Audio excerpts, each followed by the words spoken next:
समझेंगे निषेचन क्या होता है और फर्टिलाइजेशन इसमें इनको बोलते हैं। ठीक है, तो निषेचन में सबसे पहले क्या होता है, मेल और फीमेल गैमेट क्या होता है, दोनों का फ्यूजन होता है। मेल गैमेट मतलब स्पर्म हो गया और फीमेल गैमेट क्या हो गया, ओवम हो गया। ठीक है, इन दोनों का फ्यूजन के बाद ही क्या होता है, निषेचन कहलाता है। यहाँ देखेंगे नर युग्मक मेल गैमेट और मादा युग्मक फीमेल गैमेट। तो नर युग्मक को क्या बोलते हैं हम लोग, शुक्राणु बोलते हैं, स्पर्म बोलते हैं, और मादा युग्मक को क्या बोलते हैं, अंडाणु बोलते हैं। दोनों के संलयन की जो प्रोसेस है, प्रक्रिया है, इसी प्रक्रिया को हम लोग क्या बोलते हैं, निषेचन बोलते हैं, फर्टिलाइजेशन बोलते हैं। ठीक है, अब ये निषेचन का प्रक्रिया कहाँ पे होता है, इनको देख लेते हैं। इस तरह का डायग्राम, इस डायग्राम को क्या बोलते हैं हम लोग, फीमेल रिप्रोडक्टिव सिस्टम बोलते हैं, मादा जनन तंत्र बोलते हैं। ये डायग्राम पहले भी बता चुके हैं। तो ये जो भाग है, ये यहाँ से लेकर के यहाँ तक का भाग को क्या बोलते हैं, फिलोपियन ट्यूब बोलते हैं। क्या बोलते हैं, इस वाले भाग को हम लोग फिलोपियन ट्यूब बोलते हैं।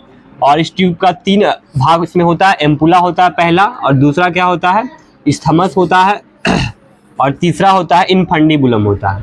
तो एम्पुला और स्थमस के बीच वाले भाग में ही क्या होता था, निषेचन। पहले भी पढ़ा दिए ना, बताइए पॉइंट पहले बताया हम। तो इस जगह का नाम क्या है, इसका नाम है एम्पुलरी स्थमिक जंक्शन बोलते हैं, एम्पुलरी स्थमिक जंक्शन इनको कहते हैं। और इसी पॉइंट पे क्या होता है, इसी जगह पे क्या होता है, फर्टिलाइजेशन यानी निषेचन का प्रक्रिया होता है। ठीक है, तो जैसे निषेचन होता है तब क्या बनता है, जायगोट बनता है। मतलब मेल और फीमेल गैमेट जैसे मिलेगा तब क्या होगा, जायगोट बनेगा, यूग्मनज बनेगा, ये 2n कहलाता है। ठीक है, फिर ये क्या करेगा, ये डिवीजन करने के बाद क्या बनाएगा, भ्रूण बनाएगा, एम्ब्रायो बनाएगा, और भ्रूण क्या बनाएगा, गर्भ बनाएगा, फीटस, और फीटस से क्या होगा, नवजात शिशु का निर्माण होगा। इस तरह से क्या होता है, निषेचन के बाद एक नवजात शिशु का विकास होता है। कुछ और पॉइंट निषेचन में जानते हैं हम लोग। जैसे यहाँ पे शुक्राणु जो है वो प्रतिस्खलन, मतलब एक बार जब एजुकुलेट होता है शुक्राणु तो 10 करोड़ स्पर्म होता है। कितना होता है, 10 करोड़। लेकिन केवल एक ही स्पर्म क्या करता है, यहाँ पे निषेचन के लिए अंडाणु तक पहुंच पाता है। ठीक है, ओवम अंडाणु पहले से ही फिलिपियन नलिका में होता है। स्पर्म मूव करता है, स्पर्म क्या करता है, गति करता है टेल की सहायता से, पूंछ की सहायता से। लेकिन ओवम जो है वो गति नहीं कर पाता। इसलिए पहले बताए थे कि इसमें सिलिया लगी होती है, फिलिपियन ट्यूब में क्या लगी होती है, सिलिया लगी होती है। और यही सिलिया क्या करता है, स्पर्म को, सॉरी ओवम को क्या करता है, यहाँ तक लाता है ना। फिर ओवम यहाँ तक आता है, फिर उधर से स्पर्म आता, तब जाके क्या होता है, यहाँ पे निषेचन का प्रक्रिया होता है। इसलिए पॉइंट यहाँ लिखा हुआ है, स्पर्म मूव करता है और ओवम क्या करता है, मूव नहीं करता, मतलब गति नहीं कर पाता है। तो ओवम को गति कौन करवाता है, सिलिया। कौन करवाता है, सिलिया करवाता है, जो कहाँ लगी होती है, फिलिपियन ट्यूब में लगी होती है। किंतु एक स्पर्म द्वारा ही ओवम फर्टिलाइज हो पाता है, यानी 10 करोड़ शुक्राणु क्या होता है, रिलीज होता है, और केवल एक ही स्पर्म क्या करता है, ओवम को जाकर के फर्टिलाइज कर पाता है। ठीक है, फिलिपियन ट्यूब में जाते वक्त स्पर्म की गति कितनी होती है, तो 100 माइक्रोन प्रति मिनट क्या होती है, गति होती है। किसी गति होती है, स्पर्म की गति होती है ना। जब फिलिपियन ट्यूब में स्पर्म पहुंच रहा होता है तो उसकी गति कितनी होती है, 100 माइक्रोन प्रति मिनट की गति होती है।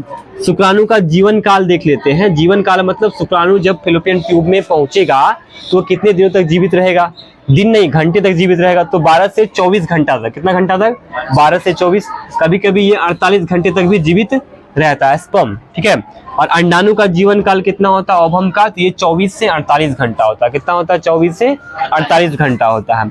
उचित समय पर अगर स्पर्म ओवम से नहीं मिल पाता है तो फिर ये जो ओवम यहाँ पे इंतजार कर रहा होता है, इस ओवम का क्या होगा, ये ओवम क्या होगा, विजना के माध्यम से ब्लीडिंग जब होगा तो उसके माध्यम से क्या होगा, ओवम बाहर निकल जाएगा ना, रिमूव हो जाएगा। ठीक है, उचित समय पर स्पर्म तथा ओवम का संलयन हो तो ठीक है, नहीं तो ओवम ब्लीडिंग के दौरान मादा शरीर के बाहर निकल जाता है। ठीक है, ये था फर्टिलाइजेशन के बारे में। फर्टिलाइजेशन 2 प्रकार का होता है, एक होता है एक्सटर्नल फर्टिलाइजेशन जिनको हिंदी में बोलते हैं बाय निषेचन, दूसरा इंटरनल फर्टिलाइजेशन जिनको हम लोग क्या बोलते हैं, अंतर निषेचन बोलते हैं। बाय निषेचन का मतलब क्या होता है, जब स्पर्म और ओवम जो है फीमेल बॉडी के बाहर मिलता हो, जैसे मेढक में होता है ना।